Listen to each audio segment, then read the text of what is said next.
continue donc le cours de chimie avec le paragraphe 1-2. Donc après les expériences, on va un petit peu voilà, faire un peu de théorie là autour. Alors donc paragraphe 1-2, donc vous avez le polycopier, si je n'ai pas oublié de vous l'envoyer.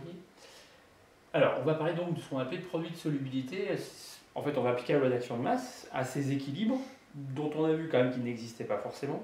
Hein, donc s'ils existent, et on va dire qu'il y a un vocabulaire un petit peu spécifique à cette situation, hein, mais qu'en fait ça rentre essentiellement dans le cadre des théories de loi d'action de masse qu'on a vues. Alors on se place dans des conditions expérimentales où il y a donc un équilibre chimique entre d'une part donc des cations que je vais écrire de manière symbolique, donc symbole chimique grand C, nombre de charges petit c, donc symbole CC+, et des anions, donc symbole chimique A, et puis le nombre de charges c'est moins petit a, donc ça va faire A-. Donc équilibre chimique entre ces cations et ces anions d'une part, et d'autre part le solide. Alors dans le cas d'un liquide de précipitation, c'est le solide formé à partir de ces ions dans la solution aqueuse, ou dans le cas d'un liquide de dissolution, le solide se dissocie en ces ions. Hein, et ce solide, à ce moment-là, il va s'écrire, ou dans ce cas dans les deux cas, il va s'écrire C indice gamma à alpha. Alors qu'est-ce que c'est que le symbole chimique, la formule chimique d'un solide? Hein, alors, on va l'écrire comme ça. Donc ça veut dire que j'ai gamma, en gros, ion CC+, et alpha, ion AA-. Hein. Alors en fait, qu'est-ce que c'est donc gamma et alpha sont des entiers. Donc le solide que je vais écrire comme ça, hein, c'est gamma alpha. C'est en fait un assemblage spatialement périodique, on verra ça dans le cours du cristallo à la fin de l'année, de briques hein, électriquement neutres. Donc vous voyez ça comme une molécule. Hein. Cette formule chimique, bon, on peut finalement la lire comme la formule chimique d'une molécule. Hein, sachant qu'un solide, c'est un assemblage de ces molécules. Ce n'est pas vraiment des molécules, mais voilà, plutôt des briques. Hein, voilà. Donc le solide donc, est électriquement neutre, donc en fait chaque brique qui compose ce solide, dans les briques elles sont dupliquées en quelque sorte, et forcément également électriquement neutre. Hein. Donc ces indices ici, gamma et alpha, ils assurent, on va dire, l'électroneutralité de cette brique. Hein. Donc le nombre de charges plus c'est gamma C, et le nombre de charges moins c'est alpha A, et donc forcément ces deux nombres doivent être égaux. Hein, voilà. Alors oui, bon, ce qu'on peut savoir aussi, c'est qu'en fait, dans le solide, hein, si je prends l'exemple de tout à l'heure, Ca2+, plus 2HO- donne CaHO2. En fait, ce qu'il faut voir, c'est que ces ions, lorsqu'ils s'assemblent, tous ces ions s'assemblent pour former un solide, ils restent en fait sous forme d'ions. Hein, c'est ce qu'on verra dans le cours de cristallo. Hein, et après tout, c'est pas si étonnant que ça, puisque certains sont de signes opposés à d'autres, hein, Ca2+, et HO-. Donc on comprend qu'ils s'attirent, d'accord, et que quelque part tout ça peut tenir grâce à la force d'attraction entre les ions de signes opposés. Alors, on commence par l'équilibre de précipitation, donc il va s'écrire, je mets les ions à gauche, ce sont les réactifs, d'accord, avec des coefficients stoichiométriques qui vont s'écrire gamma et alpha, hein, d'accord, donc symboliquement ça s'écrit comme ça. Gamma fois CC+, plus alpha fois AA- donne le solide, donc c'est gamma alpha. La loi d'action de masse, comment ça s'écrit? Alors je vais écrire donc le K, Kp comme précipitation. Au numérateur, l'activité chimique du produit divisé par les activités chimiques des réactifs élevés à la puissance du coefficient stoichiométrique qu'on applique la loi d'action de masse au début de l'année. L'activité d'un solide, c'est 1. D'accord, comme on a vu. Et l'activité donc des espèces dissoutes, c'est leur concentration divisée par C0 qui est 1 mol par litre. On oublie C0 hein, qui est 1 mol par litre. Et voilà, ça nous donne ici donc CC plus puissance gamma à moins puissance alpha. D'accord. Voilà. Pour l'équilibre de dissolution, donc, faisant intervenir les mêmes espèces, enfin ça c'est une écriture générique. Donc je fais apparaître le solide comme réactif. Hein. Voilà, j'ai toujours donc gamma CC+ pour alpha A-, et cette fois-ci du côté des produits. La loi d'action de masse s'écrit, voilà, activité des produits sur entre guillemets activité des réactifs, forcément ça va être l'inverse de l'écriture précédente. D'accord, donc que j'ai marqué là. Donc voilà, donc il me reste concentration CC+, puissance gamma, concentration en A- puissance alpha. Ce sont bien sûr, dans l'un cas comme dans l'autre, les concentrations à l'état final. Voilà. D'accord, donc je rappelle, tout ceci ne peut s'écrire que si ces équilibres existent. On a vu que ce n'est pas toujours le cas. Donc on suppose qu'on a fait une expérience dans laquelle ces équilibres existaient, qu'on a mis les choses comme il fallait pour qu'à l'état final, on ait un équilibre. Alors dans les deux cas, donc, on va poser, en fait, on ne va pas utiliser ces notations. On utilise aussi bien dans un cas que dans l'autre le fait que la constante de dissolution, en fait, voilà, c'est l'inverse de la constante de précipitation, et on va la noter Ks. Voilà. Et ce Ks, ça s'appelle le produit de solubilité. Voilà. Donc, dans les deux équilibres ci-dessus, on écrit en fait indifféremment, voilà, donc l'équilibre de dissolution, bon, KD, je l'ai posé égal à KS, donc ça fait KS égal à ça. Et puis ici, l'équilibre qui est là, KP, c'est KS puissance moins 1, d'accord? Donc ça veut dire que 1 sur ça égale 1 sur KS, donc pareil, KS égale ça, d'accord? Donc je vais écrire aussi bien pour l'équilibre de précipitation que pour l'équilibre de dissolution, je vais écrire la loi d'action de masse, sous la forme KS égale CC plus puissance gamma, A à moins puissance alpha, donc s'il y a un équilibre à l'état final, et ça fait intervenir, je répète, les concentrations à l'état final. Alors ces grandeurs KS, alors on va plutôt prendre, bon elles sont très petites, donc on va prendre moins log de KS. Moins log de KS, c'est les PKS, comme les PK. Ces valeurs sont tabulées pour tout un tas de couples cation-anion. Voilà, les tableaux dans un peu tous les livres de chimie. Les PKS, en l'occurrence ici, sont positifs et valent quelques unités, voire à quelques dizaines d'unités. Donc, si j'isole KS, c'est ça qui m'intéresse quand même, c'est 10 puissance moins PKS. Donc, comme ces PKS valent de 2 à 40, en gros, ils sont tous très petits devant 1. Donc, si je regarde la précipitation, donc la de constance Kp, et Kp c'est 1 sur Ks, ça veut dire que Kp en fait sont très grands devant 1. Donc en général, la précipitation donc, est en général quasi totale, mais attention seulement si elle a lieu. Ça peut paraître un peu contradictoire, mais c'est ça. Bon, c'est bien en général quasi totale, mais attention seulement si elle a lieu, c'est-à-dire si les réactifs ont été introduits en quantité suffisante. La dissolution, elle, est de constante Kd égale Ks, très petit devant 1, donc en général elle est limitée. Et on parle à ce moment-là de composés peu solubles. Voilà, alors dans la manip que j'ai pris avec Mg, je me souviens, Talpiti, c'est Mg SO4, c'est un composé peu soluble, mais parmi les composés peu solubles, j'en ai choisi un qui était, entre guillemets, parmi les plus solubles. De manière à ce que je puisse quand même facilement observer une dissolution en mettant relativement peu de solide. C'est pour ça que j'ai choisi en fait MgSO4. Il a un KS de 10 puissance moins 2, 3 ou quelque chose comme ça.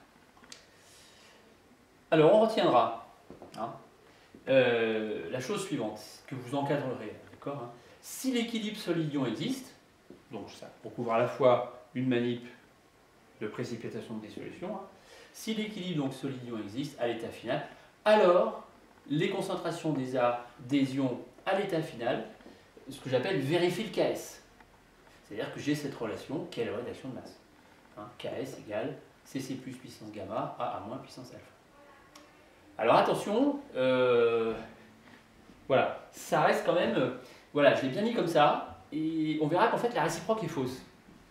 On verra que la réciproque est fausse. Voilà, pour ça que c'est important de la prendre dans cet ordre.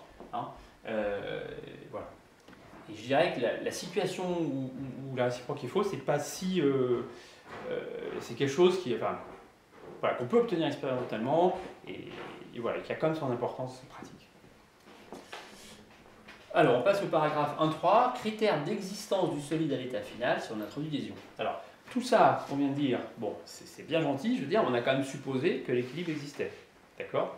La question de savoir, maintenant, est si on est capable, à partir des conditions initiales de l'expérience, de prédire si cet équilibre existe ou pas. D'accord. Voilà. Donc là, on a un travail de plus à faire, je dirais, par rapport aux situations assez de base. On sait que forcément que l'équilibre existait. Il faut écrire les lois d'action de masse, etc. Hein. Donc là, il y a un boulot de plus. C'est pour ça que dans le paragraphe 1, j'avais parlé d'équilibre conditionnel. Alors, bon, on va essayer de raisonner. On n'a pas de théorie vraiment à notre disposition. On va voir qu'avec la loi d'action de masse, en fait, on peut déduire des choses. On introduit donc les ions Cc+ et A- dans une solution aqueuse d'eau pure. D'accord. Voilà, de volume V. Hein. Donc ça se réfère à l'expérience petit a. Hein. Avec des concentrations initiales, donc Cc+ 0, c'est le nombre de moles de Cc+ que je mets dans la solution aqueuse, divisé par le volume V, hein, qui est le volume en fait, de la solution une fois qu'on a tout introduit. Et la concentration initiale en anion, A-0, c'est le nombre de moles de l'anion divisé par le volume dans lequel on le met, et voilà, c'est le volume une fois qu'on a tout mis. Hein, c'est le volume du milieu réactionnel final. On suppose que la seule réaction possible est la précipitation de ces ions. D'accord. On n'a pas d'autre réaction possible. Hein. Voilà, donc je réécris, bon malheureusement comme ça, je réécris donc cette précipitation. Donc c'est ce qu'on avait écrit ici. Les ions donnent le solide s'ils les donnent. Hein. Parce qu'on a vu que ce n'était pas forcément le cas. Alors, bon, l'idée, si vous voulez, c'est que s'il y a un équilibre, la loi d'action de masse est vérifiée. Si la loi d'action de masse est vérifiée, ça veut dire qu'on a cette relation, le Ks est satisfait. On voit que pour que le Ks soit satisfait, il faut quand même qu'à l'état final, j'ai suffisamment d'ions pour que ce Ks soit satisfait. Ks, il vaut une certaine valeur. Si je ne mets pas assez d'ions, comme à l'état final, j'ai forcément moins, ou j'ai autant d'ions à l'état final qu'à l'état initial pour chaque ion, ou j'en ai forcément moins, puisqu'ils vont être consommés par la précipitation. Voilà, donc l'idée c'est que ce qui est ici, là, quelque part, est forcément inférieur ou égal aux concentrations correspondantes initiales.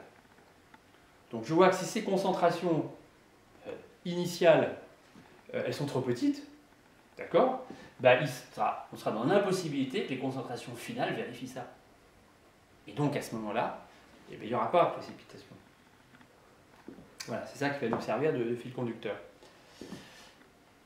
Alors, justement, c'est ce cas qu'on va examiner. Donc, je vais carrément mettre que si les concentrations donc, initiales, hein, alors je reprends l'expression du KS, si vous voulez, d'accord, hein, donc je mets concentration initiale puissance gamma, concentration en A- puissance alpha, mais concentration initiale, donc je réécris le contenu du KS, si vous voulez, avec les concentrations initiales. Si je fais, donc ça je l'ai, je sais combien ça vaut, à partir des nombres de moles que j'ai introduits, donc je calcule cette expression et je la compare à KS. Si elle est plus petite que KS, il n'y a aucune chance à l'état final d'avoir cette égalité. Puisque comme je vous l'ai dit, les concentrations qui sont ici sont forcément inférieures ou égales aux concentrations initiales qui sont là. Donc si déjà on démarre dans cette situation, hein, on n'arrivera jamais à cette situation. Et donc, d'accord, donc c'est que si l'équilibre existe, on doit avoir ça. Hein, donc, ça s'appelle une contraposée, je crois en maths, c'est que si ça n'est pas vérifié, alors forcément ça ne l'est pas. Hein, on peut faire raison par absurde ou quelque chose comme ça. Donc si je suis dans cette condition, hein, on prévoit alors qu'il n'y a pas de précipité. Hein, car la loi d'action de masse ne peut être satisfaite, comme je viens de vous le dire. C'est bien cohérent avec l'expérience petit a. J'avais mis un tout petit peu d'ion au H-, et au départ, en mettant que quelques gouttes, on n'observait rien du tout. Donc on était en fait bien dans cette situation. Hein, c'est-à-dire que la concentration en ion H ou moins, concentration initiale, c'est trop petite pour que voilà, enfin, elle était suffisamment petite, on va dire plutôt, pour qu'on soit dans ce cas-là. Sachant que la concentration en Cc+, elle varie pratiquement pas. La concentration initiale, enfin, si le volume d'une goutte est très faible, le volume ne varie pas. À l'état final, donc à ce moment-là, s'il ne se passe rien, les concentrations finales sont égales aux concentrations initiales.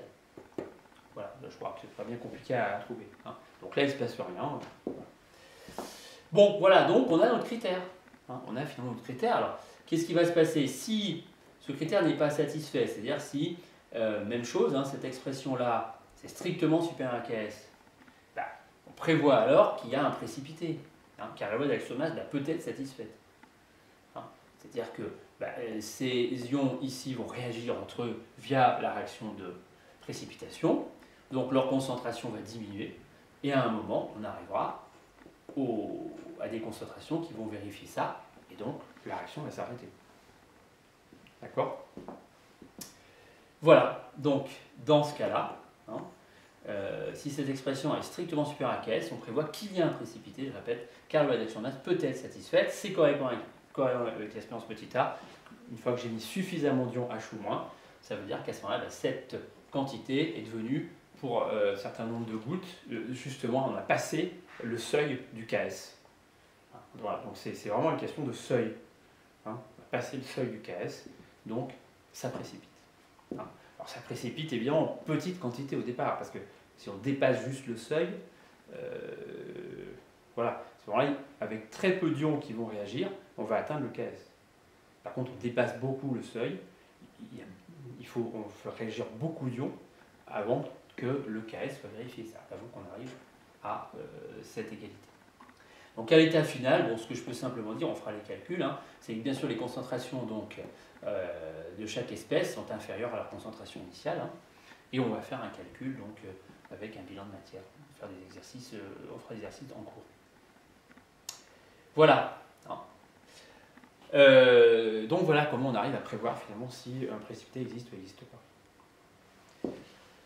Alors, cas qui peut paraître un petit peu jamais vérifié, et si cette concentration ici, concentration initiale, voilà, concentration initiale puissance gamma, concentration initiale puissance gamma, pile égale KS. Alors, je vous ai déjà dit en physique que les égalités strictes n'existaient pas.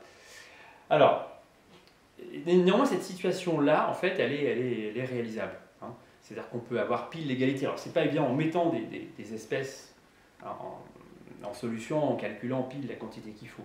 C'est un petit peu différemment, mais voilà. Alors, on va quand même examiner cette situation-là parce qu'elle peut servir. Elle peut servir dans certains exercices de se dire, voilà, je peux me placer, au moins théoriquement, je peux me placer à cette situation-là.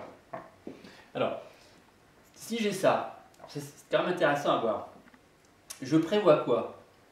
Ben, on va dire que, c'est-à-dire qu'à l'instant initial, ça c'est vérifié. Alors on va se dire, bah, c'est bon, si le KS est vérifié, c'est comme une constante K d'une loi d'action de masse. Si la constante K, c'est que l'équilibre, elle existe. Et bien là non. Là non, parce que si j'ai exactement cette égalité, pour que l'équilibre existe, il faudrait que quelques ions soient consommés pour faire apparaître un solide. Or, si quelques ions sont consommés, à ce moment-là, les concentrations qu'on va obtenir ici, elles seront trop petites et on ne pourra pas vérifier ce qui est là. D'accord? Donc c'est pour ça que je vous dis, si on est pile là-dedans, on prévoit alors qu'il n'y a pas de précipité, même si la loi de l'action de masse, finalement, est satisfaite à l'état initial. Donc à l'état final, les concentrations sont égales aux concentrations initiales. Alors ce cas limite, c'est ce qu'on appelle le cas dit de limite de précipitation. Voilà, donc c'est une situation au moins dans laquelle on peut se placer d'un point de vue théorique, c'est assez pratique. C'est une situation qu'on peut rencontrer dans certains exercices, lorsqu'on veut prévoir quand est-ce que le précipité va justement, enfin le précipité va apparaître ou pas, etc. Alors c'est pour ça que je vous dis que la réciproque de la relation encadrée est fausse. C'est-à-dire c'est bien ça. Donc si cette relation est vérifiée, je n'ai pas forcément un équilibre entre les solides et les ions. Donc il faut un petit peu se méfier.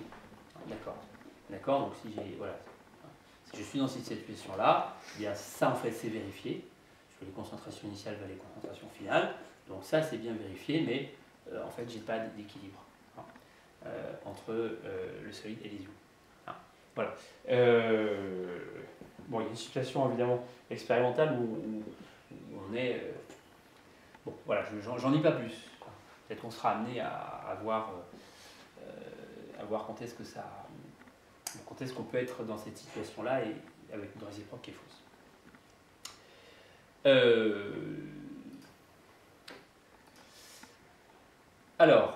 Donc à ce moment-là, oui, alors bon, on est amené donc à poser, donc à donner un nom à cette quantité, hein, qu'on va appeler le quotient de solubilité. Hein. Alors quotient de solubilité, ça fait un petit peu penser à quotient de réaction. Alors évidemment, on pourrait se dire, la théorie du quotient de réaction pourrait peut-être s'appliquer là, puisqu'après tout, bon, dans le cours sur la réaction de masse, on avait la théorie du quotient de réaction, vous connaissez déjà depuis la terminale. Bon. Alors en fait, l'application de la théorie du quotient de réaction dans ce cas-là pose problème. Je ne vais pas rentrer dans les détails, ce ne serait pas très compliqué, mais voilà, ça pose un petit problème. Donc on pose quelque chose qui ressemble, mais qui n'est pas exactement ça. Hein. Voilà, et on développe une espèce de théorie un petit peu indépendante. Hein. Mais c'est dans le même état d'esprit quand même. Voilà, donc cette quantité ici, donc, sur laquelle on a raisonné, on va l'appeler le quotient de solubilité. Et on retiendra la règle suivante, directement reliée à ce qu'on a là. Hein. Si QS est strictement supérieur à KS, il y a assez d'ions pour que ça précipite. Il y a un précipité, parce que QS est plus grand que KS, donc on a mis suffisamment de quantité. Si QS est inférieur à KS, on n'a pas mis assez d'ions pour que ça précipite. QS inférieur à KS, pas de précipité. Et si QS égale KS, il n'y a pas de précipité, mais on est dans cette situation dite de limite de précipitation. Voilà donc pour ce critère d'existence du solide à l'état final, hein, quand on veut faire une réaction de précipitation.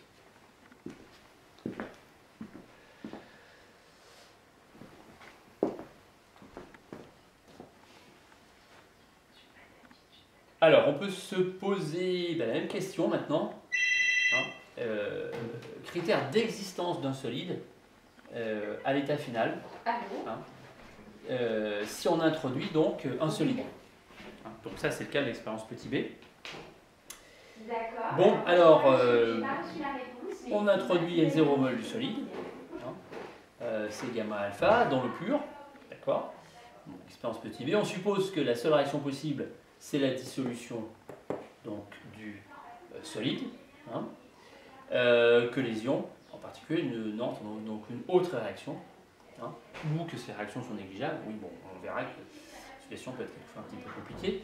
On calcule justement le quotient de réaction, parce que là, ça va marcher, on peut le calculer, il n'y a pas de problème, il n'y a pas d'ambiguïté. On calcule le quotient de réaction. Le quotient de réaction, alors c'est à la même forme que la constante de la réaction dans le cas donc, de la rédaction de masse, donc c'est le cas D, d'accord, même forme que le cas D, donc c'est ça, d'accord, donc c'est les activités initiales, divisées par l'activité du solide, qui existe bien et bien, parce que j'ai introduit un solide, voilà. Alors évidemment ici, les activités initiales des espèces dissoutes, elles sont nulles parce que les concentrations initiales sont nulles. Donc c'est facile de calculer le QR. Le QR, ça vaut 0.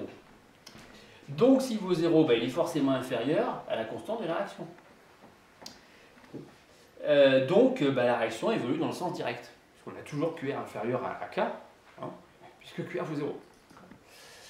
Donc la réaction évolue dans le sens direct, c'est-à-dire qu'on prévoit que le solide il se dissout. Bon, jusqu'à présent, rien de surprenant. Donc les ions apparaissent par dissolution du solide. Mais notre question, c'était pas ça. Ça, on s'en doute. Mais c'est de savoir si ils vont tous être dissous, auquel cas la réaction est totale, ou s'ils vont en rester de ces solides, de ce solide. Et auquel cas, ça conduit à l'équilibre. Et là, la théorie ne donne pas la réponse à cette question. Hein, voilà, on ne peut pas répondre à la question qui est de savoir s'il reste du solide à l'état final ou si on a un équilibre. Hein, c'est-à-dire, si on a un équilibre ou si on a une réaction totale. Bon, donc on ne peut pas faire comme ça. Alors, on va approfondir un petit peu ce qu'on sait sur la théorie du quotient de réaction. La théorie du QR, c'était la chose suivante, qu'on avait vue, que vous connaissez déjà. Pour un système chimique qui évolue, QR est calculable à tout instant t de la réaction, à partir des activités chimiques des espèces à l'instant t. Et ce qu'on dit, c'est que le QR de t va tendre vers K, vers la constante de la réaction, lorsque l'état va tendre vers l'état final. Hein, ce qui permet donc de prévoir dans quel sens un système évolue vers l'équilibre. Hein. Seulement ce qu'on avait vu dans un exercice je vous avais déjà un petit peu prévu dans la loi d'action de masse, etc., dans le cours, et puis on avait vu en exercice, c'est que finalement, cette valeur de K, le QR tend vers K, mais il ne va pas forcément l'atteindre. C'est un peu ça. Et donc, s'il ne l'atteint pas, il n'y a pas d'équilibre. Alors, voyons ce que ça donne ici. Ici, on est amené à écrire donc, QR de T. L'expression du QR, elle est là, mais je mets à chaque T, d'accord? Donc, mes concentrations à l'instant T, ça. Et ça tend vers la constante K de D. Et le K de D vaut Ks. Hein. Mais QR, il n'atteint pas Ks s'il n'y a pas assez de solide initialement. D'accord? Ça, c'est le cas de l'expérience. Puisque, vous voyez qu'ici, les concentrations en ion, ici, elles partent de 0. Donc, elles doivent augmenter par dissolution du solide pour atteindre la valeur Ks. Si vous ne mettez pas assez de solide, à ce moment-là, ces ions, le solide va se dissoudre, va produire des ions. À un moment, il n'y aura plus de solide. Il va y avoir des ions en solution, mais ces ions ne seront pas en quantité suffisante pour que cette quantité-là atteigne le Ks. Donc, à ce moment-là, on n'atteint pas l'équilibre. Ça veut dire qu'à ce moment-là, on a une réaction totale. Voilà. Donc, il faut savoir si cette quantité-là peut atteindre le Ks ou pas. Donc, l'idée, c'est de calculer la valeur maximale du QR. Voilà, je calcule. Donc je fais l'hypothèse. Alors, cette valeur maximale, l'idée, c'est que cette réaction de dissolution, je la considère comme une réaction totale, a priori. Voilà, ça, c'est une valeur max. C'est-à-dire que si tout se dissout, voilà, donc ça, c'est ce que j'appelle le QR max. Alors, le QR max, vous considérez cette réaction comme totale. D'accord? Donc, si ici, vous avez N0 mol de ça, vous en avez gamma N0 à la fin. Donc, en termes de concentration, ça fait gamma N0 sur V. Et puis, pour que je calcule le QR, je vais prendre ça à la puissance gamma. Et puis, pareil, si j'ai N0 mol de ça, j'en ai alpha N0 à la fin, divisé par V pour avoir la concentration finale, puissance alpha. Ça, c'est ce que j'appelle le QR max, qui n'est pas forcément... voilà, il peut être atteint expérimentalement ou pas. Alors, qu'est-ce que je vais faire ici? Je vais comparer ce QR max à QS. Le QR max, c'est la valeur maximale que peut obtenir le KS, que peut obtenir, excusez-moi, le QR si tout se dissout. Ça veut dire que si QR max est supérieur à KS, ça veut dire qu'il y a un moment où cette quantité-là, elle va être égale à KS, puisque potentiellement, elle peut monter au-dessus. D'accord? Donc, si le QR max est plus grand que KS, à l'état final, le QR vaudra KS, ça c'est réalisable. Il y aura un équilibre entre le solide et ses ions à l'état final. Si par contre le QR max est inférieur à KS, voilà,